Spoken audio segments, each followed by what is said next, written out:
Hey folks, this is ioEther and we're back with more World of Tanks. As you can see, this is Darkfowl. It is in his T-10.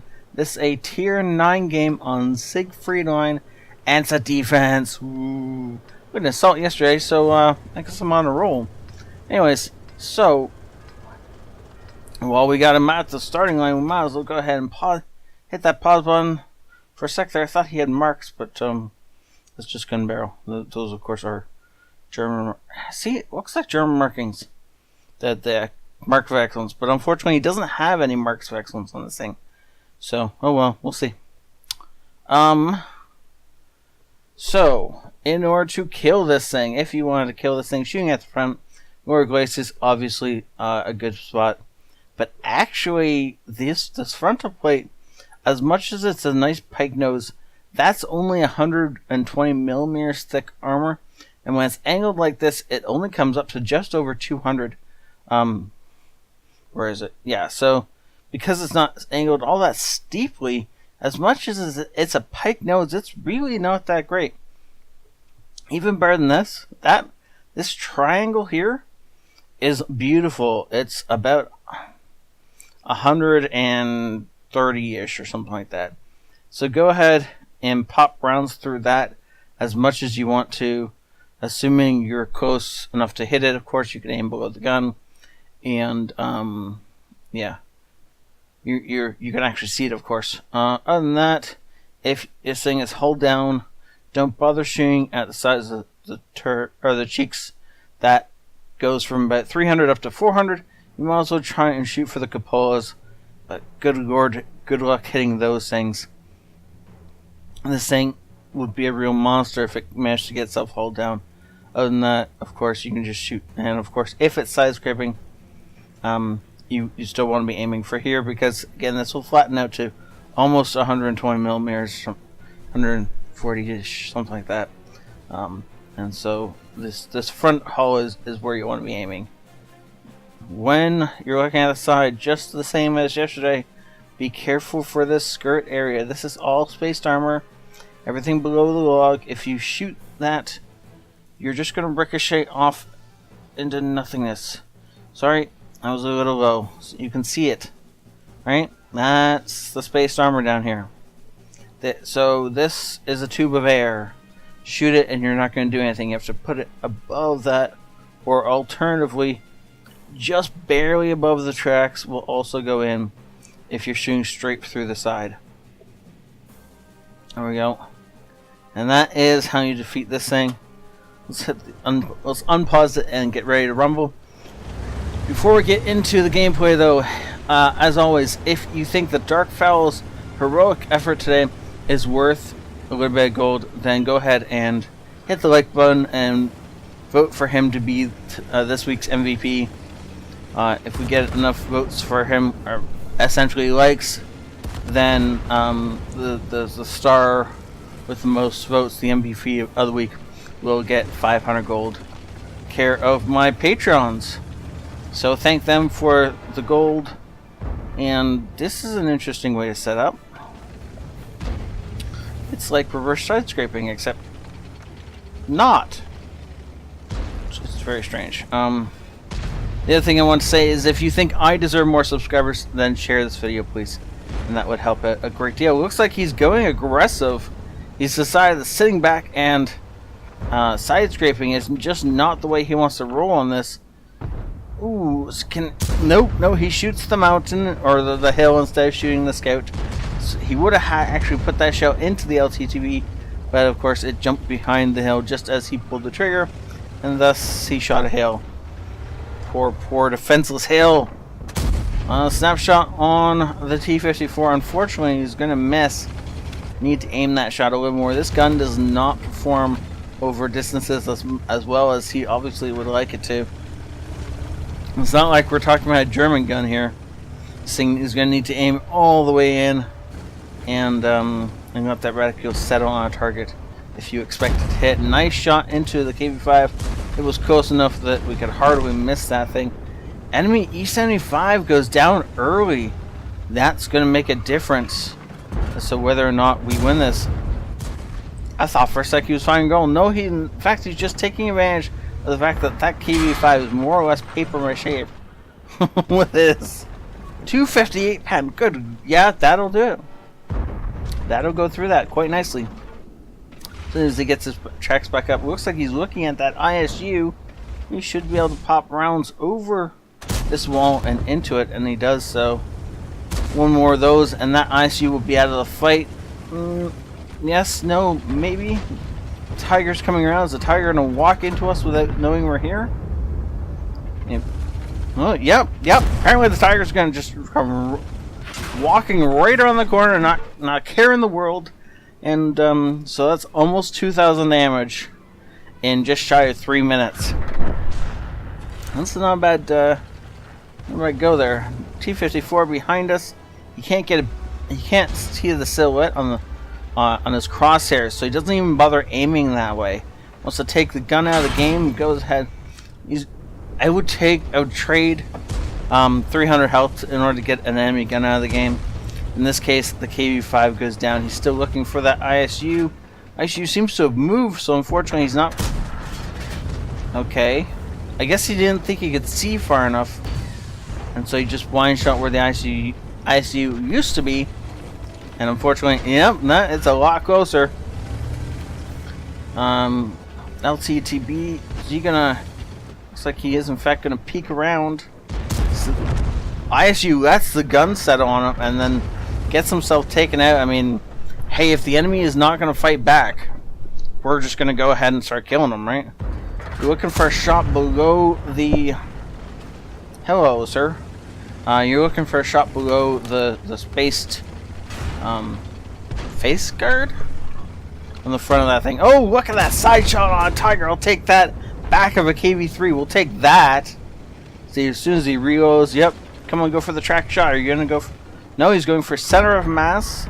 You can't put too much. There's not too much bad you can say about going for center of mass, but I would have enjoyed seeing him track the. No, don't. Yeah, you're just gonna have to charge the Black Prince. You don't want to shoot at that turret. It's not gonna go in. 9 times out of 10. Nice job taking the KV3 out of the game. Uses his repair kit. In hindsight, worth it. I'm not certain I would have used it just to chase down the Black Prince, but of course it also gets him out of the line of fire of the VK, and we're gonna see him later on. He's now okay. So at this point in time, this Black Prince maybe can shoot here.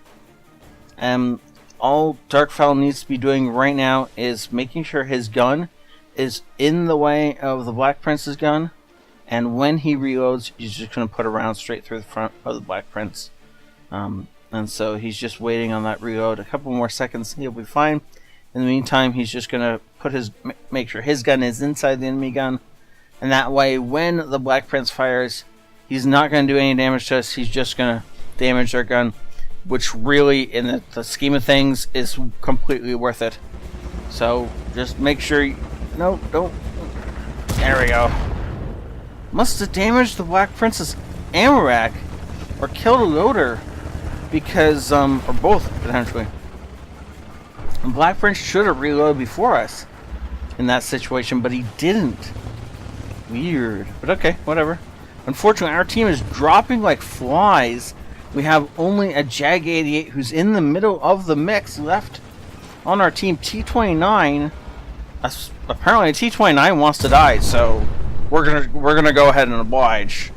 Because seriously, anytime the enemy just walks up to you, gets side, opens up his side armor, and is a one-shot, how do you not take that shot, right?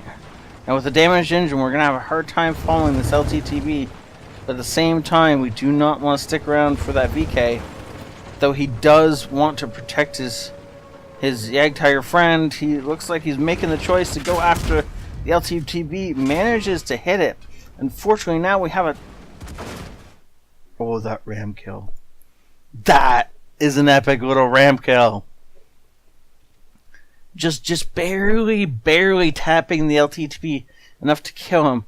He also knows at the same time, though, he has a problem back here, but he now has cover. in the form of a dead tank. This was a well done play.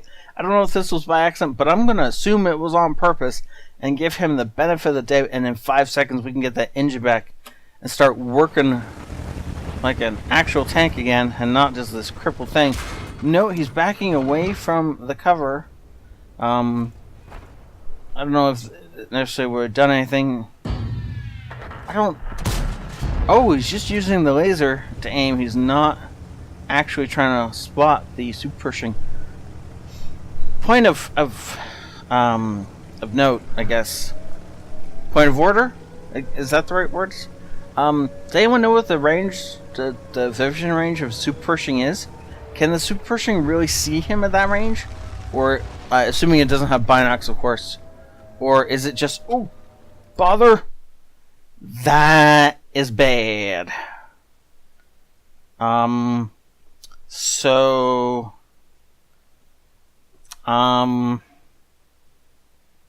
sorry, Darkfowl. This appears to be the end of your line. I can't see any way you get out of this. What? Where did that hit? He got hit here from the super Pershing, and that is where the shell from the... How? I don't understand. Or is that the shell from the 907? How are you still alive? What? What just happened?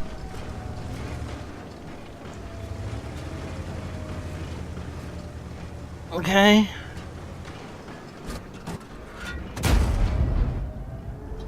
Okay, so now he's gotta... I don't see how he gets out of this one, though. Of course, I didn't see how he was gonna get out of the last one either, so there's that. But I mean, that is the weak point I just finished pointing out on the front of the T-10, and there's that guy back there. I don't see how he gets out of this alive. Oh, he doesn't. That explains everything.